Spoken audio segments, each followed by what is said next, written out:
Assalamualaikum warahmatullahi wabarakatuh. Perkenalkan, nama saya Bahtiar Diansah dengan nomor NIM 20477111008, Pendidikan Olahraga STKIP PGRI Bangkalan. Di sini saya akan menjelaskan pada mata kuliah metodologi penelitian pendidikan olahraga dengan dosen pengampu yakni Bapak Fajar Hidayatullah, Magister Pendidikan. Di sini pada materi uji reliabilitas saya akan menjelaskan tiga cara melakukan uji reliabilitas pada tiga jenis uji reliabilitas yang telah dijelaskan oleh Bapak Fajar Hidayatullah sebagai dosen pada mata kuliah tersebut. Di sini saya akan menjelaskan awal mengenai cara melakukan uji reliabilitas alpha convex atau yang biasa disebut convex alpha. Di sini yang pertama kita mempersiapkan data yang akan diuji reliabilitasnya dengan tabulasi atau rekapitulasi jawaban masing-masing responden dengan format doc ataupun Excel. Lalu langkah yang pertama, buka dulu program SPSS dengan klik variable view pada pojok kiri bawah program SPSS. Kemudian pada bagian name tuliskan item 1 ke bawah sampai item 7 karena ada 7 buah item soal angket. Selanjutnya pada bagian desimal ubah semua menjadi angka 0. Lalu pada bagian measure ganti menjadi scale. Abaikan pilihan yang lainnya atau biarkan tetap default. Seperti ini. Lanjut, jika sudah, selanjutnya klik data view di bagian pojok kiri bawah program. Lalu masukkan data tabulasi jawaban responden sesuai dengan kolom item yang tersedia. Cara memasukkan data tersebut yakni data jawaban angket tersebut bisa dilakukan dengan cara copy paste atau dari data angket yang sudah disiapkan di Excel, atau bisa juga dengan cara mengetik manual satu persatu. Contoh gambarnya. Selanjutnya dari menu SPSS pilih analis, lalu klik scale, kemudian klik reliability analysis. Seperti ini gambarnya. Kemudian muncul kotak dialog baru dengan nama reliabilitas analis. Kemudian masukkan semua variabel item 1 sampai item 7 ke kotak items. Kemudian pada bagian model pilih alpha. Seperti ini. Lalu langkah yang keenam selanjutnya yakni adalah klik statistik. Akan muncul kotak dialog reliability analysis statistik. Kemudian pada descriptive for klik scale, if item delete, lalu klik continue, abaikan pilihan yang lainnya. Seperti ini. Dan yang terakhir yakni klik OK untuk mengakhiri perintah, lalu itu akan muncul tampilan output SPSS dan lanjut tinggal kita implementasikan atau kita tafsirkan saja. Seperti itu untuk yang convex alpha. Kemudian untuk rumus yang KR Kuder-Richardson 20 ini rumusnya KR min 20 sama dengan buka kurung N per N min 1 tutup kurung lalu buka kurung S pangkat 2 bawah T lalu alpha PQ per S pangkat 2 bawah T untuk rumus Richardnya. Kemudian untuk tutorial cara menghitung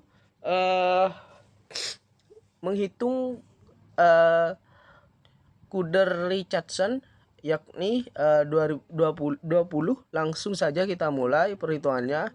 Buka aplikasi Microsoft Excel. Anda isi kode item misalnya A1 sampai dengan A11 pada sel B5 sampai dengan L5.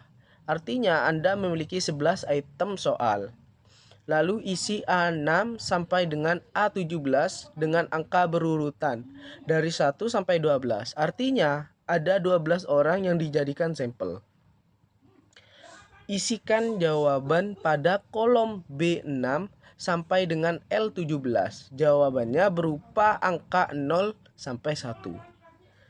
Ketik rumus pada kolom B18 sama dengan sum buka kurung B6 bagi atau banding B17 tutup kurung dengan kopas yakni sampai L18. Artinya kita mencari nilai jumlah dari tiap item. Ketik rumus pada kolom M6 sama dengan sum buka kurung B6 banding atau dibagi L6 tutup kurung dalam kompas sampai dengan M17. Artinya kita menghitung jawaban tiap sampel. Ketika rumus pada kolom M18 sama dengan sum buka kurung M6 dibagi M17 tutup kurung, artinya kita menghitung jumlah jawaban keseluruhan. Ketik rumus pada kolom B20 sama dengan B18 slash buka kurung chord buka kurung B6 banding atau dibagi B17 tutup kurung dan kompas sampai dengan L20. Artinya kita menghitung rata-rata tiap item soal. Ketika rumus pada kolom B21 sama dengan 1 min B20, artinya kita hitung 1 dikurangi rata-rata tiap item soal. Kemudian ketika rumus pada kolom B22 sama dengan B20 kali B21, artinya kita mengkalikan antara dua langkah terakhir.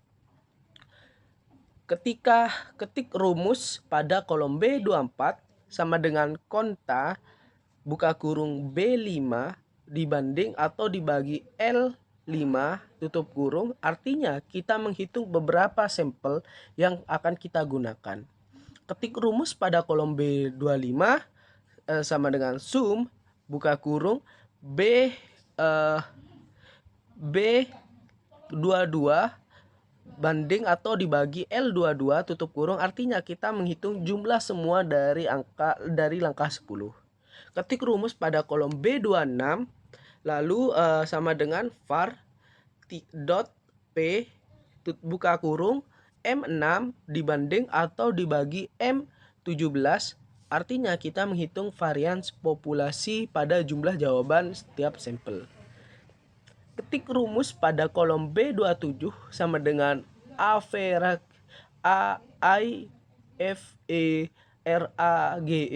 buka kurung M6 dibanding atau dibagi M17 tutup kurung, artinya kita menghitung rata-rata pada jumlah jawaban tiap sampel. Dan yang ke-15 pada kolom B28 kita hitung nilai KR20 yaitu ketikan rumus sama dengan buka kurung B24 slash buka kurung B24 min 1 double tutup kurung dikali buka kurung 1 min B25 slash B26 tutup kurung. Lalu yang terakhir yakni yang ke-16 pada kolom B29 kita hitung nilai KR21 yaitu ketikan rumus sama dengan buka kurung B24 slash buka kurung 2 B24 min 1 double tutup kurung kali buka kurung 1 min B27 kali buka kurung B24 min B27 tutup kurung slash B24 kali B26 double tutup kurung. Demikian cara singkat mudah melakukan uji KR20 dan KR21 dengan menggunakan aplikasi Excel. Kemudian di sini saya akan menjelaskan mengenai langkah-langkah dalam melakukan uji reliabilitas pada wall sample t-test. Yang pertama yakni kita buka program SPSS, kemudian klik variable view. Selanjutnya isi nama variabel dan ketentuan lainnya sebagai pedoman di bawah ini. Yang pertama yakni nama, tulis hasil, tipe tulis pilihan numerik, width pilih 8, desimal pilih 2, label tulis hasil belajar, value pilih no name, missing pilih no name, columns pilih 8, align pilih right, measure pilih pilih scalar, role pilih input, tampak layar sebagai gambar berikut. Nah, seperti ini. Lanjut, yang kedua, kita klik data view lalu masukkan data nilai-nilai hasil belajar ke 12 siswa kolom hasil. Seperti ini. Langkah pertama, kita akan melakukan uji normalitas terlebih dahulu. Cara klik analis atau lalu deskriptif, statistik, dan selanjutnya explore. Seperti ini.